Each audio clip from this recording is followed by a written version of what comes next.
Hello and welcome to tonight's Club Passim live stream. This is our Global Roots series that I run, and it's a really wonderful series.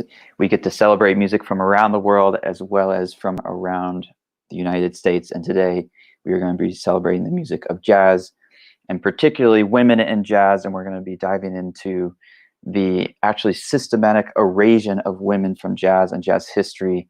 And Hannah Grantham and Tahira Clayton are going to be digging into it from historical to present day, with music showcasing the history and the evidence and everything into it. So we're going to really dive into it for the next hour. I also want to say I do run a podcast called A Millennial Musician, and Hannah and Tier were on it in early February, and they got to dive into all their experiences. And so if you're looking for more after this, you can go check that out. That's available on all podcast platforms. Again, Club Passim is a folk music venue, but really just a music venue in Harvard Square, that in normal times you could go to, and now we're just online almost every day of the week. This week is really exciting. We have our show from 7 to 8 tonight, but also from 8 to 12. We have Folk Alliance International, which is a huge folk alliance, the folk conference for the world.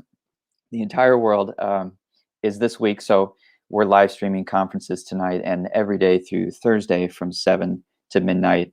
And there's some amazing artists, people tuning in from everywhere around the world, artists you've probably never heard of that will blow your mind. I've been able to go, and it's just a huge, huge function, a huge coming together of artists and folk music industry. And it's just a special thing. So I highly encourage you to check that out. Tonight, we do have suggested donations if you're able to for $15. That would be wonderful, but anything helps. And I encourage everybody, and what you can do for free is to share this live stream, to share what we're going to be going over, which is really, really important and information and music to share. So if you can share the stream, share it on your Instagram stories, share the link, text a friend, text friends, tune in together. And again, the suggested donation of $15. And we have some future Global Roots shows. We do it on the fourth Monday of every month. Next month, we have Utsof Lal, who I was able to go to NEC with, and he's a pianist who plays Irish music with people like Martin Hayes, and he also plays ragas, and he brings those musics together, and it is mind-boggling. We have Sha Pung, who actually lives in JP, where I'm at now, and she's an extraordinary violinist. I first heard her, and she was playing bird songs on the violin, but she does everything from that to erhu. And in May, we have a duo from Bristol, England, that I'm really excited about. I play a lot of vibraphone, and I discovered this vibraphonist, Harriet Riley, and her duo partner who plays Nordic fiddle. They have a beautiful album out called Sonder, and they're going to be tuning in to beaming in their music from England in May. So we have exciting shows to come, but I'm particularly excited about tonight. And my good friend Hannah, who we found each other when we were touring the East Coast, playing the music of Alan Lomax's recordings, which I'm sure she can talk more about. But I've talked too much. Let's have Tahira and Hannah please join us. Thank you so much for being here. This is wonderful. Hey, thanks so much for having us, Julian. Absolutely. I'll hand it off to you all, and I'm so excited for what's to come. Wonderful. Thank you all so much for joining us tonight. I am coming to you from a rest stop in the middle of nowhere, Ohio. And Tahira and Addison Fry are joining y'all from New York City, the biggest city in the world. We are so excited to be here with you to talk jazz, to talk history, to talk about women in jazz in particular, as well as themes of anti-Blackness that kind of permeate the history of jazz and how we can use music and relationships with other people to kind of broaden the story of jazz. But we've got a lot of time to fill, so I think maybe some small talk will help. So Tahira and I have known each other. I'm not going to date us. We've known each other for a few years. We are friends and classmates, but I also just wanted to take a brief second before we jump into music just to kind of unpack and give you all some background on us. So Tahira and I met at the University of North Texas, which is in a small town called Denton, Texas. I guess it's not really that small. It just feels small when you're there. But that is a town that has a very prolific jazz community. The school is very well known for its jazz program. But it's also just a really great community to learn about jazz and meet new people. But Tahira, I just wanted to briefly ask you, What did your jazz program and your jazz studies leave out that you've recently rediscovered as an artist? That's such a great question. And I think specifically when we get into jazz as an art form that has been so institutionalized, like most parts of history, the importance of Black figures gets left out almost always. I had an incredible jazz history teacher. But what I would have loved more of, and what I know I'm a proponent of now and try to do in my own teaching, is explaining where this music comes from, where it originates from the blues all the way back to field hollers on slave plantations, right? We can't talk about the story of jazz without talking about its origins, which is at the very, very beginning of this country. Great question. Yay. Thank you so much for taking the time to answer that, because I know we've been batting this kind of topic around for a few years, but it's definitely something that I feel a lot of the self-discovery aspects of kind of rediscovering jazz and reclaiming its narrative kind of gets left out of our more general conversation. So I just wanted to emphasize to our audience that a lot of the stuff that we're about to share with you, we did not learn in institutions, we did not learn in university classrooms. A lot of it is just kind of this self-driven, self-motivated learning. But with that said, I kind of want to give you and Addison a time to kick it off. So whatever you all want to share with us, please do so. Yeah, we are going to start with a couple of compositions from a fantastic composer who I about until much later after my jazz education. This is Lil Hardin Armstrong, and most people know her as the second wife of Louis Armstrong, but I prefer to think of her in her full right, which was as a composer, a pianist, and also a band leader. Lil Hardin Armstrong was the woman who got Louis on his feet. She saw him and said, you know what? I'm going to change the way you dress. I'm going to teach you how to speak, show you how to, wear your hair. I'm going to write some of your compositions. I'm also going to play in your band. So this woman, sort of behind the scene on the bandstand and behind Louis Armstrong, created and crafted this icon that we all love so much. So I wanted to start the show by highlighting a couple of Lil's compositions. The first one we're going to do for you is one called Let's Call It Love.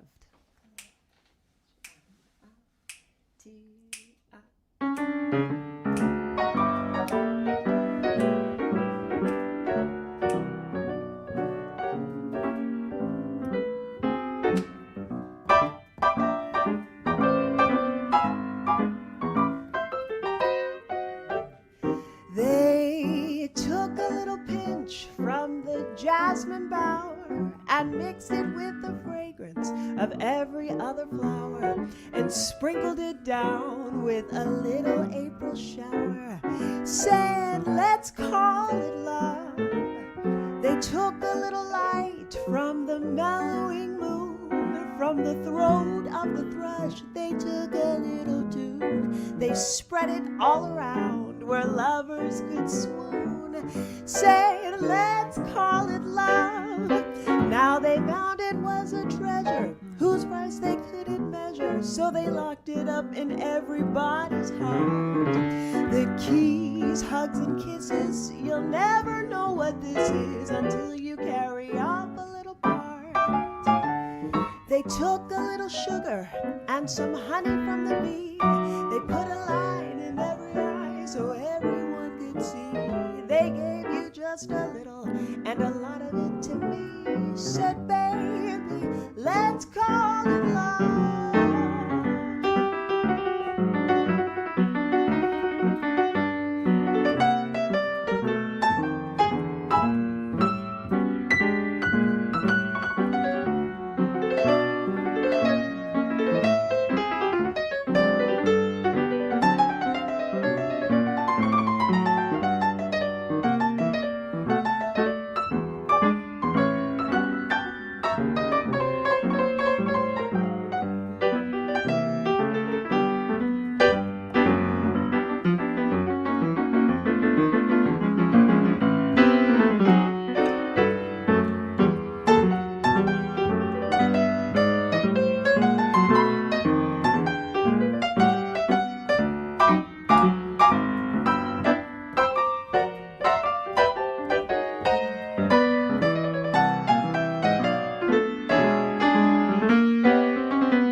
whose price they couldn't measure. So they locked it up in everybody's heart. The keys, hugs, and kisses, you'll never know what this is until you carry off a little part. They took a little sugar and some honey from the bee.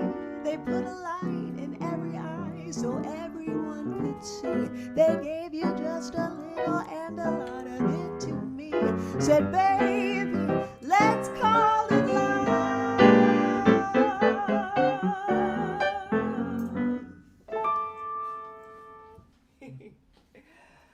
All right, that's Let's Call It Love. Such a beautiful composition of Lil's. And we're going to continue on with another of hers entitled Clip Joint.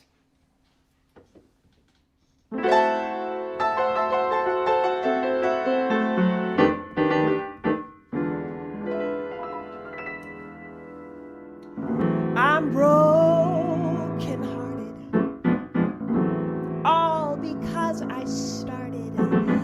I fell in love with a handsome gigolo. Too late, I woke up, found him gone. Now I'm all shook up. Tell me why could anyone treat me so? A clip joint, my money's gone. Clip joint, my heart is torn. If I had my way, I would burn this joint down to the ground. Ooh, clip joint, the shadows on the wall. Clip joint, my heart is gone. My heart is aching. I'm on my last go round. Said when I walked in, I was feeling so fine. Thought I had nothing to lose. Now I'm going out full of my beer and wine, and I ain't got nothing but the blues. Clip joint. Clip joint. I'm gonna pack my trunk. I'm on this last.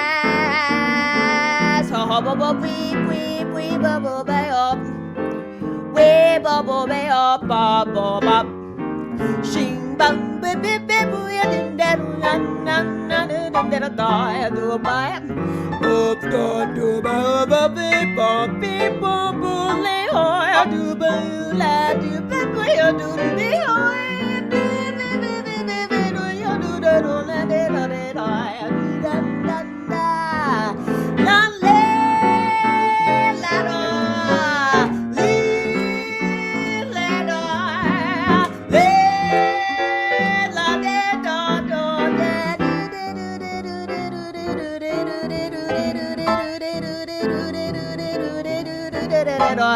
bum ve do da do do let le da da da da ho let ho let ho let ho let ho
my money's gone, clip joint. My heart is torn, my heart is aching. I'm gonna burn this joint down, down to the ground. Clip joint, clip joint. If I had my way, I would burn this joint down. I said when I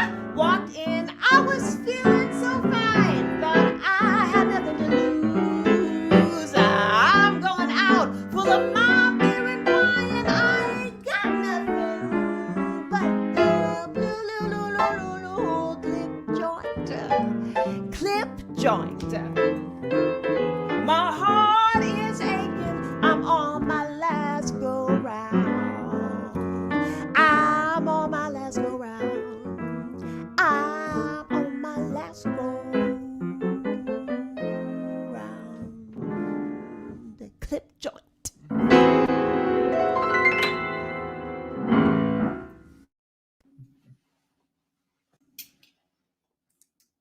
Thank you. That was so much fun. I don't think I've heard that or I haven't heard it performed live, so I've only heard the old recording. So it's really nice to see it reimagined. But I also just at listening to you perform it, I was struck by the new Negro attitudes of this song and how it just embodies Lil's role coming out of the Harlem Renaissance and as a female composer. I was just like, wow, you see so much life in this recording of hers. And I feel so much like her personality is so involved in this song. I just see images of her as you performed it. But do you have any Oh, thoughts about where you encountered Lil first, how you came across her music? yeah, and I think you make such a great point about Lil's personality. Also, Addison Fry on piano, everybody. Thank you. Yeah, her personality is so much a part of these tunes, and it's really funny because Lil, she's so poetic. Her lyric is so poetic, and even here when she's talking about playing in a club and a man taking her money and walking out, there's still so much of her essence in that. And it's what immediately attracted me to her music. I came to know of Lil Hardin through a fabulous pianist. Her name is Kaylee O'Doherty, and she's incredible. And a couple of years ago, we got to work on a project. It was Kaylee's project of rediscovering Lil and attempting to bring her to the forefront of not only women's history, but Black women's history in jazz specifically.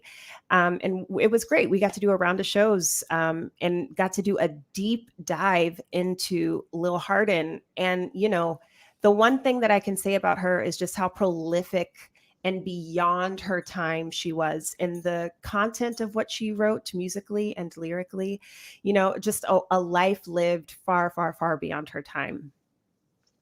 Yeah, I think that's a very eloquent way of putting it. And I also just want to take a step back for some of our audience members who might not be familiar with Lil's career, because I think a lot of the rediscovery also comes from contextualizing her life. So Lil was born in the American South. She was born in Tennessee. She was raised there, grew up there before moving to Chicago. She also had education. So she was taught by local teachers, but also in university and classroom environments. She learned piano, she learned a whole variety of topics, as many people do when they go into university classrooms and such. But when she moved to Chicago, her first playing gig was actually as in a piano showroom. She took this opportunity to learn jazz. She had not really been exposed to jazz, I guess extensively is the right word. I think a lot of us are familiar with music that our parents think is taboo, and so it was when she moved to Chicago where she was actually really able to explore the jazz narratives and the jazz styles rather and aesthetics when she lived in Tennessee and in the South before she'd mostly been exposed to sacred and gospel music. But I think it's just really fun that she taught herself a lot of these stylings when she was in that showroom, just sitting with sheet music and figuring out what voicing she liked, the swing, but also seeing, what people responded to in the showroom. And she stopped people in their tracks. And I just think that's it's such a spunky way to go about this, like where she's like, I'm new to the city. I don't really know what's what. I want to throw myself into it. Let me get this random job and teach myself what I want to do. And I think that her career trajectory from that point where she drew people to her and they were drawn to her both for her personality, for her immense musicality. And I think that's worth throwing out here is that, in addition to the music that she wrote with a nice swing bass line, she could also play any sort of piano concerto that you threw her way. She was multi-talented. Her repertoire was not just contained to jazz.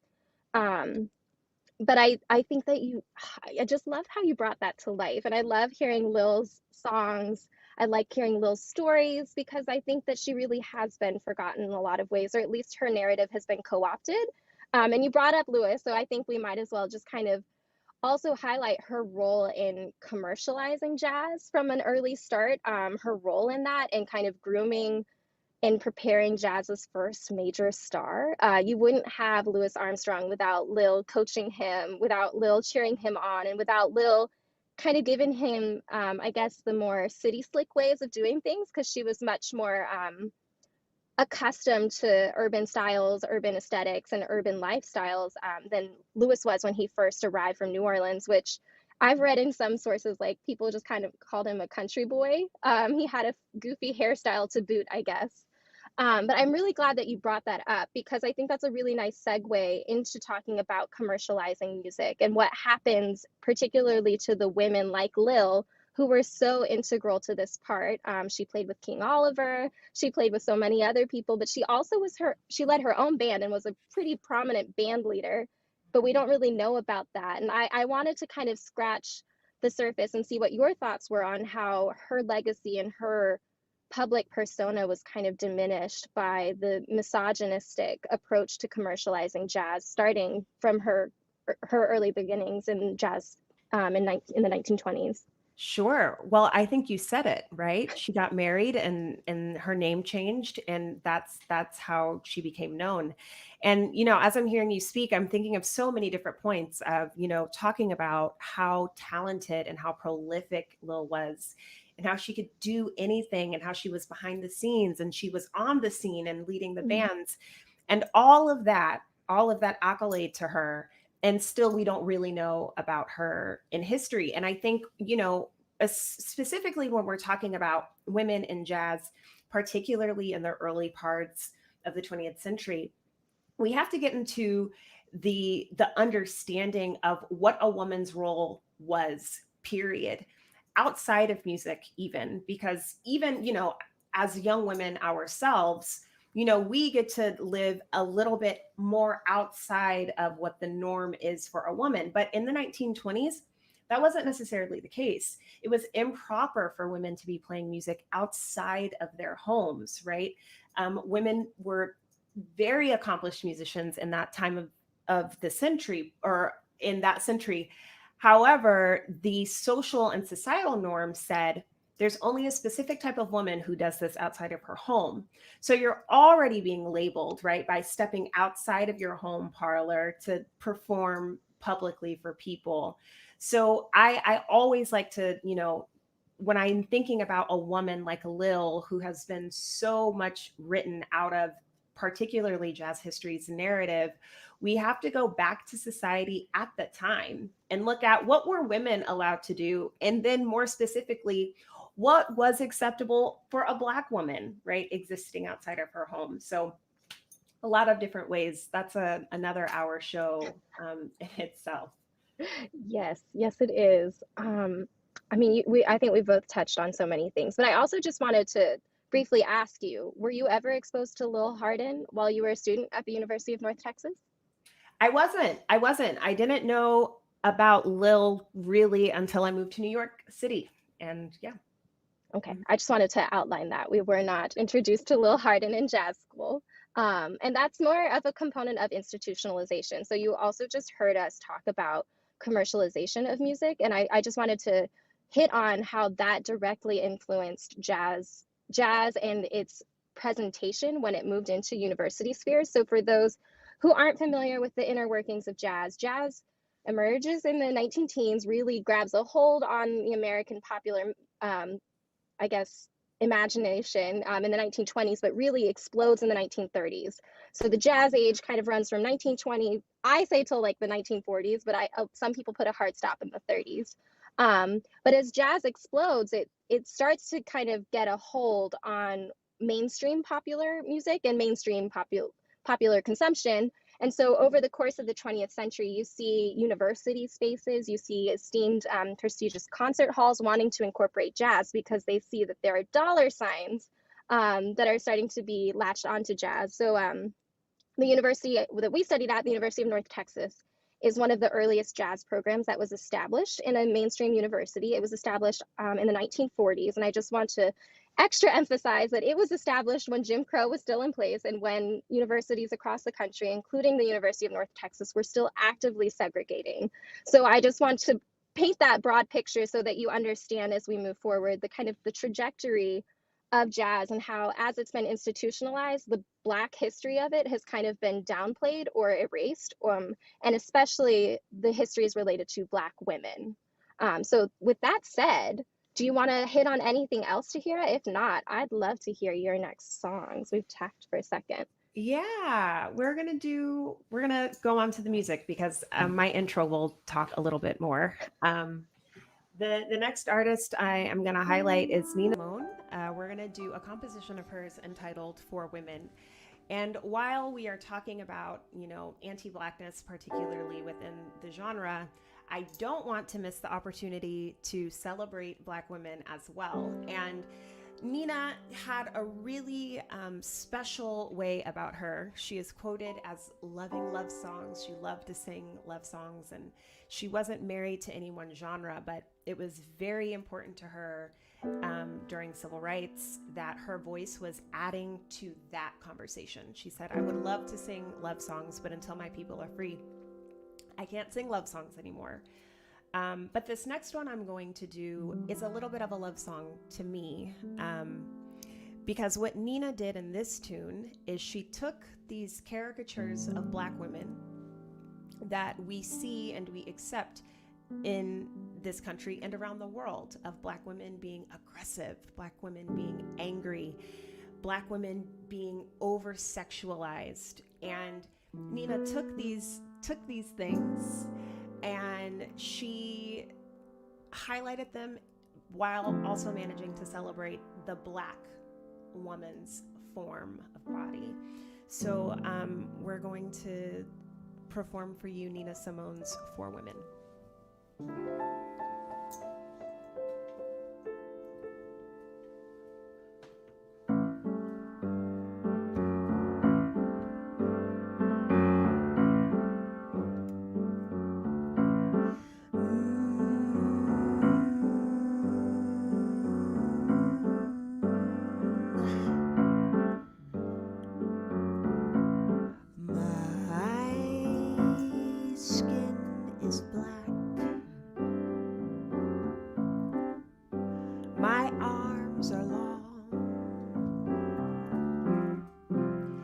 My hair is woolly,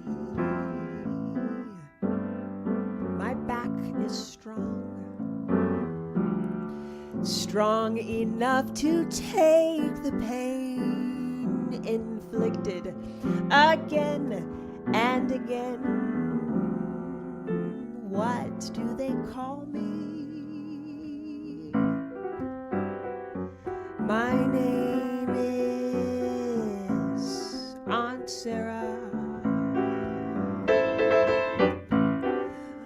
My name is Aunt Sarah.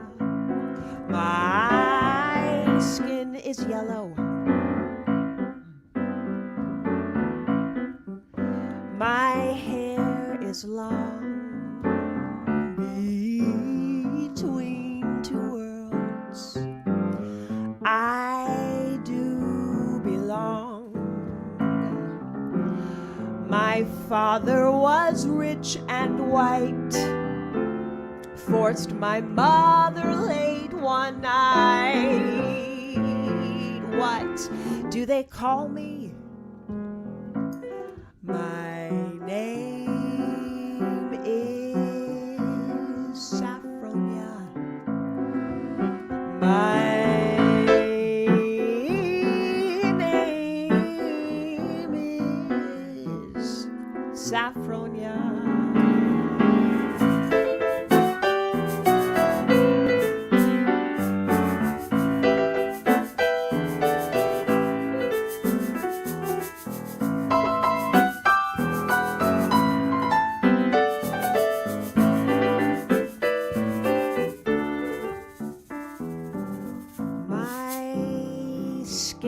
Is tan. My hair is fine. my hips entice you, my mouth like wine. Whose little girl am I? Anyone with money to buy? What do they call me? My name is Sweet Thing. My name is Sweet Thing. My hair is brown. My manner is tough. I'll kill the first mother I see. My life's been rough. I'm awfully bitter these days, for my ancestors were slaves. What do they call me?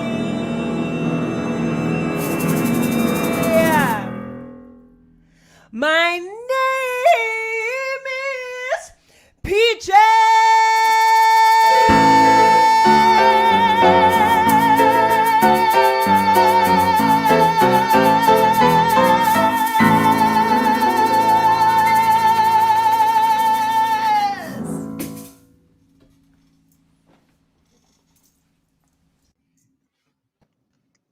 Woo! I feel Thank like I have to you. do this because I can't hear anyone else clapping, but y'all deserve it. That was amazing. Thank you, Hannah. There's so many things that we could unpack in that song, but I think it is a really great vehicle to kind of touch on the Black female experience in jazz, and all the stereotypes that are kind of projected onto Black women when you enter this industry. I know that we both have a lot of experiences and personal feelings, but I kind of just wanted to start with, how do microaggressions kind of expand into stereotypes that Nina Simone wrote about in that song? So take that however you will and run with it, and we can circle back. Sure. Yeah, I want to start by saying, my experience as a Black woman is an experience of privilege in a lot of ways. My skin is lighter. It's not the lightest, but I want to just start by saying that when speaking about the Black woman's experience, I'm speaking about this Black woman in her lighter skinned experience. When we're talking about microaggressions, though, they are exactly that. They are micro. They are almost so microscopic, or they are so microscopic that we don't see them.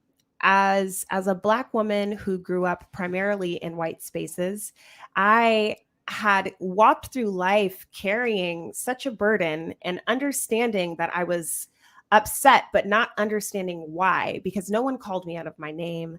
No one, told me to go back to wherever. No one, was outwardly aggressive to me, but I still managed to adopt and take in all of these perceptions of what a Black woman is and what a Black woman should be and how she acts. And I think when we're talking about, Black women specifically in jazz, I always tell the story of, there was a club in New York City that I played at for a little while. And the note that I always got back from the club owner was, I needed to be a little more sassy. Like I needed to present more ethnically, which I thought was really fascinating, because I'm Black. I can't change anything about that. But again, like, this is not a person who's calling me a name or not telling me anything about myself, but it's what their idea was of who I should be as a Black woman that then colored the comments that they thought were appropriate to make. And I think this is the real danger when we're talking about microaggressions, right? Is where is the justice and where is the accountability in these words and in these actions that aren't outwardly racist, perhaps, but they certainly are still racist, you know? So I'm not exactly sure where else you wanted me to go, but I wanted to give you time to talk as well. No, I think that's great. I think that is a good opportunity to step back again, as I do, with the historical lens, but just painting the picture of these jazz spaces that still exist today, but also the stereotypes that have traveled with them since the 1920s and 1930s, where a lot of Black women occupied really precarious positions. So, for those who aren't familiar with the intimate histories of nightclubs where jazz really occurred during its first periods of existence, um, a lot of jazz clubs were called black and tan clubs, which basically meant black entertainment, black staff, white audiences. So they were segregated spaces, not always, but primarily they were. And they also featured dancing light skinned women. So from the outset of jazz's culture, it kind of hinged on this exploitation of Black women and hypersexualizing them, participating in fetishization, which extended back years before that. So it's just a long-standing practice that grew out of enslavement and out of codifying racial hierarchies to protect white hegemony and white power structures and white patriarchy in particular. But I think that it's really important for us to acknowledge and recognize that a lot of Black women were navigating this, but they were also pigeonholed.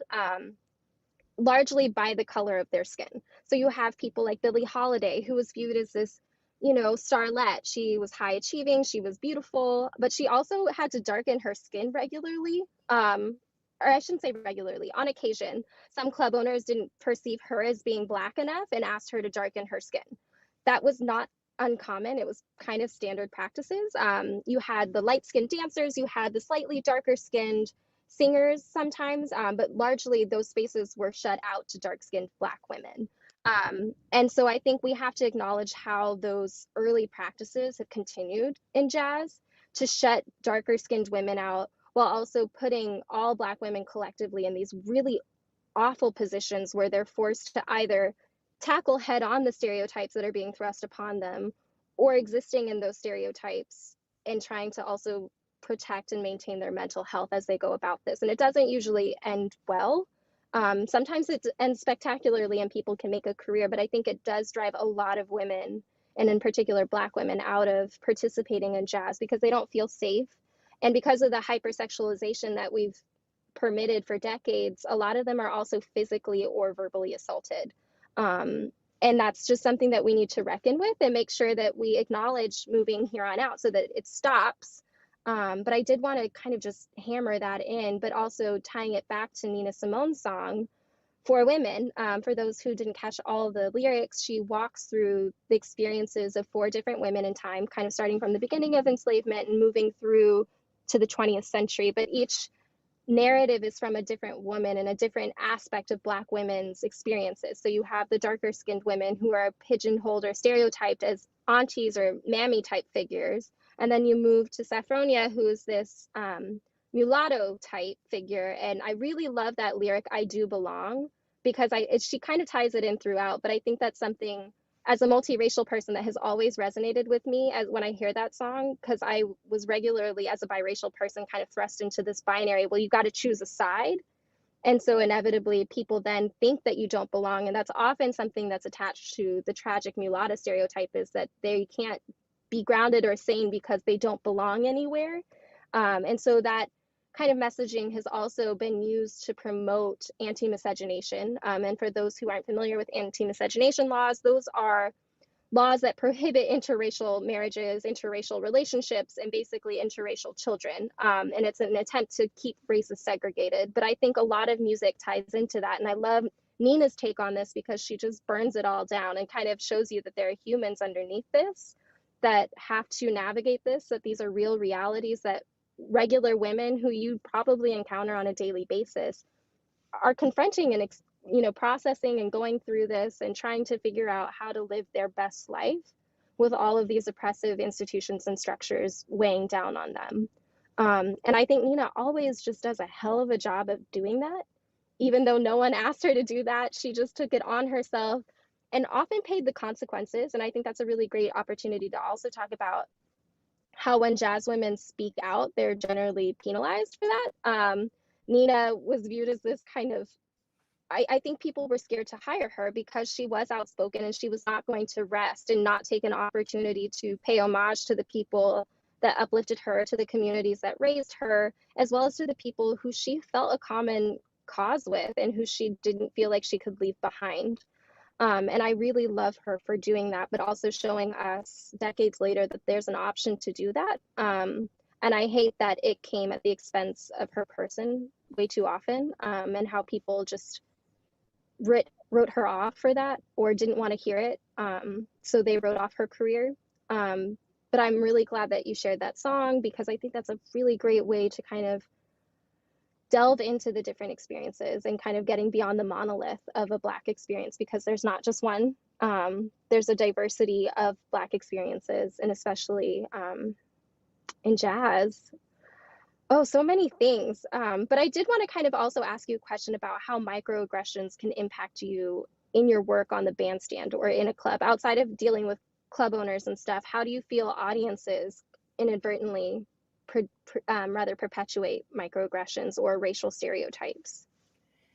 You know, I think the way that that happens is just first of all, speaking generally, is a lack of information, and a lack of education. And that lack of information and education will usually leave an audience member, in this case, of crossing boundaries, right? Or what are the racial boundaries? I think for me specifically, as a vocalist, you know, I'm out front. So I am I can be with a 12-piece band, but I'm the person that's out front.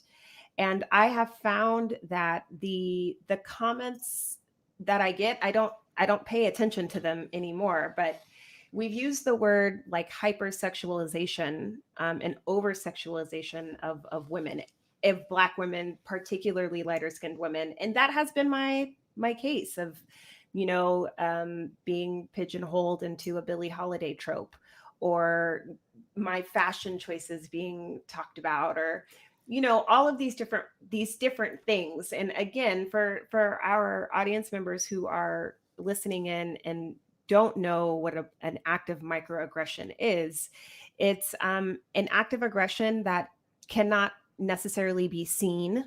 It is really only felt. And I like to say that it's when we look at white supremacy and when we look at racism as a triangle, perhaps, or as a pyramid, microaggressions are what make up the bottom of the pyramid, which hold up white supremacy and allow it to continue to permeate in our lives. So microaggressions are not seeing color. That's a microaggression. That's not outwardly or actively harmful, but it is still harmful, right? Or tokenization is a huge one that happens specifically with the Black woman's experience, which is, you know, being the only one and being extraordinary and being used as a token for people to say, look, we're doing okay, we're not racist, here's this Black woman here.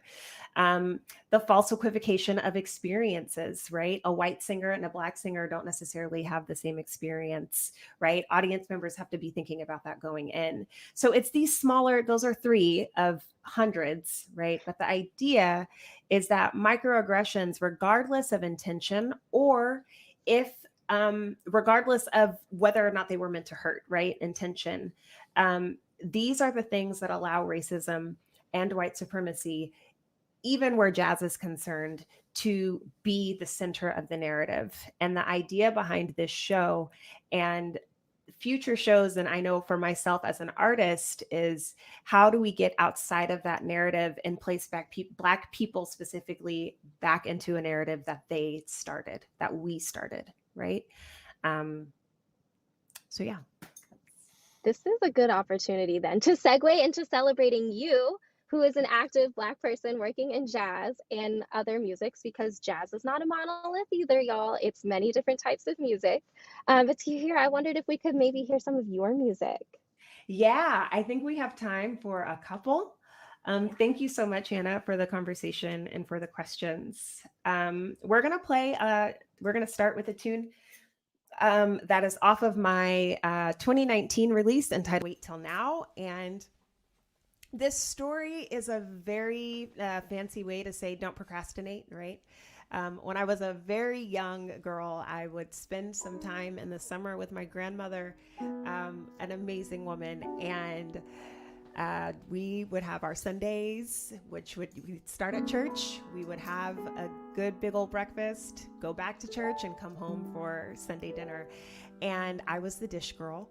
So my job was to be sure everything was clean and ready to go. And one Sunday I rebelled and I said, Grandma, wouldn't it make sense for me to, wash these dishes after we've had dinner? We're going to get dishes dirty. Why wash them now? Can I just wait until later? And my grandmother looked at me in only the way that she could. And she said, girl, you are going to get in that kitchen. Wait until right now to do those dishes. And it wasn't until many, many years later that I recognized sort of the genius behind what that meant. So a tribute to my grandmother and then of course to my mother and my father who birthed me. This is a tune about living in your skin and doing what you are called to do. Here's Wait Till Now.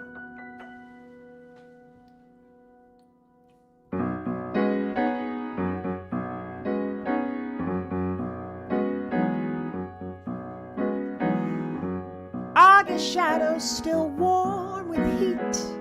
That Sunday came with a new dish to clean. Content to leave chaos abound. In love she pressed me with a sound. She said wait till now. You're gonna wait till now.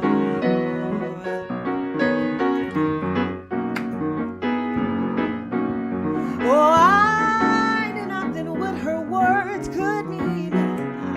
A covert plan to reinstill. Oh, a thought into my mind, easy to abide. Help me read the signs, a chase for my life, and strength to guide a peaceful mind. Well, a mind so free it won't succumb to the listless waiting of the young. Grave is the mistake to remain out of fear that you won't be the same. You're gonna wait till now. You're gonna wait, won't you wait until now? Whisper the word to the vim.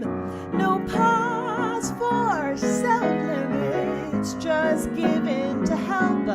Allow yourself to be just who you envision. You're gonna whisper the word to the vim. No pause for self-limits, just give in to help. Allow yourself to be just who you envision.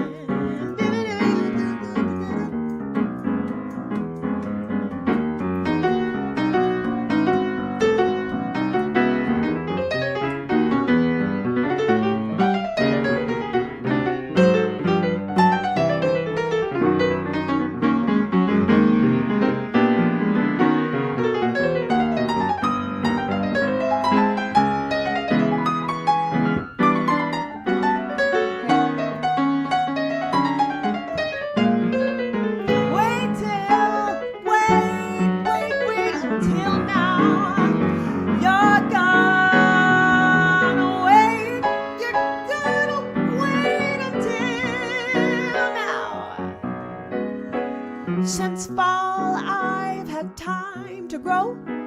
I've gone 1,000 miles just to know that underneath this mask and veil are a million stories left to tell. You're gonna wait till, you're gonna wait until now. You're gonna wait till, you're gonna wait until now. You're gonna wait until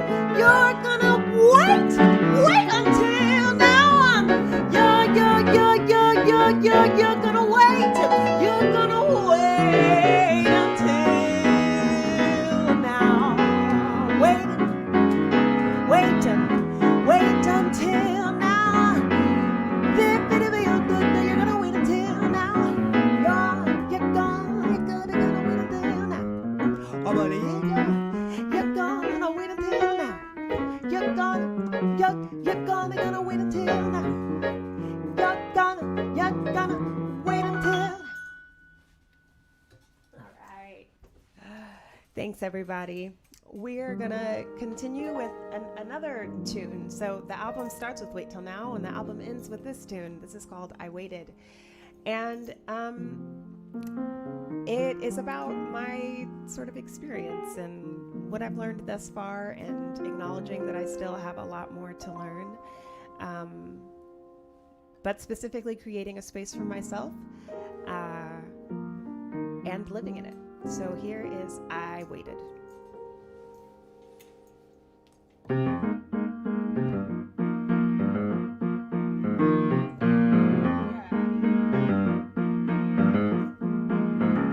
I waited, filled my wishing cup up to the brim.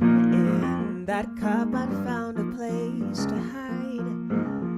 I thought I'd made it, filtered screens for all my Insta dreams. I told a lie, lived in disguise. Gray skies fade to see in a shade. The rain will come, it watches a new day. Peach skies cry in the evening light. Those shadows will come, there is beauty in my eye. In my eye, I felt weighted, downward, round and around till I hit the ground. This twisting game filled me with shame and froze me in my place. I couldn't shake it. Rhyming schemes and all these melodies tell me why I wouldn't even try. I'm frustrated, thinking things I love won't come with these. A mind's disease that circles me and keeps me in the lie. I won't make it, it spins me round and around and around till I hit the ground. Tell me why, tell me why. Gray skies fade to see in the shades. The rain will come, it washes a new day. Peach skies cry in the evening light. Those shadows will come, there is beauty.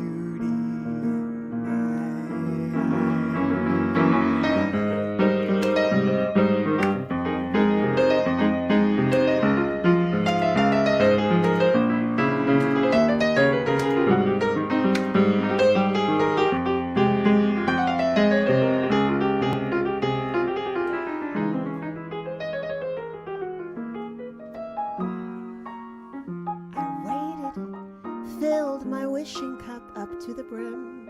In that cup I found my place to hide. I've made it. All these dreams of mine are realized. I know why. I know why.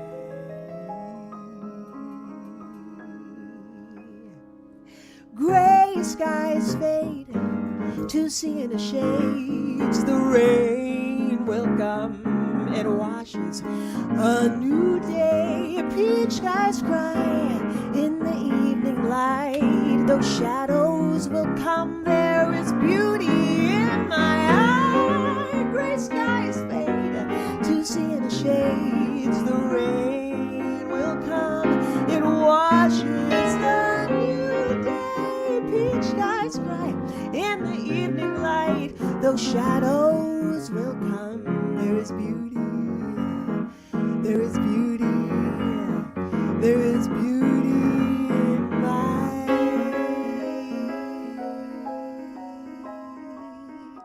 eye.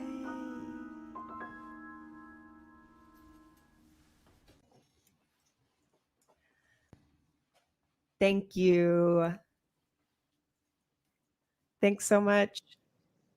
Yes, thank you so much, everyone. I guess we'll kind of wrap up from there. I'm so grateful for everyone that joined us, all of the friends, Tahira's family that joined us. A few shout outs to Gabby Bird and Katya Aubrey, our classmates from Woo! UNT. My We so girls. appreciate, yes, we so appreciate y'all coming in to check us out and supporting us. Thank you all. I hope you learned something and take something with you and go check out Tahira's music. Thank you. Hi, Mom. That was so beautiful. Thank you both so Yeah. much for coming to Passim and sharing this. Hannah, from the road stop on your new adventures to Detroit. So excited. I don't know if you explained that throughout, but it's so great. Thank you, Tahira and Addison. You both sound amazing. You're so beautiful together. Thank you again. Suggested donations, if you're able to, we would love that. Anything helps. And again, you can share this with your friends, share this on Facebook, wherever your people are. You can share this with them, share this conversation with them. We hope this leads to more conversation and action. So thank you again. This is our Global Roots series. On the fourth Monday of every month, come back and join us. Get on the Club Passim mailing list. Get on Tahira's mailing list. Hannah is busy reading and researching so she can come back to share all of her knowledge with us. So she's not the most online person, but check her out. She's got articles in the New York Times and things of such. We have Folk Alliance International coming next from 8 to midnight, and then 7 to midnight for all of the coming week. And I just have to shout out to Hannah. We used to get barbecue together, and you introduced me to North Carolina barbecue. And while the show was going on, I was listening, and I made shrimp and grits for the first time. And I'm a St. Louis boy, but so my first shrimp and grits took me 28 Go on, years. Julian. So I just want to let you know that. Too long. I know Thank it's you. too long. But we got to end this show. Thanks again. Thanks to Abby Altman behind the scenes and everyone at Club Passim for this. Stay tuned for Folk Alliance next. Again, check out Tahira's music. Have a wonderful night. Thanks so much. Thanks, everybody. Good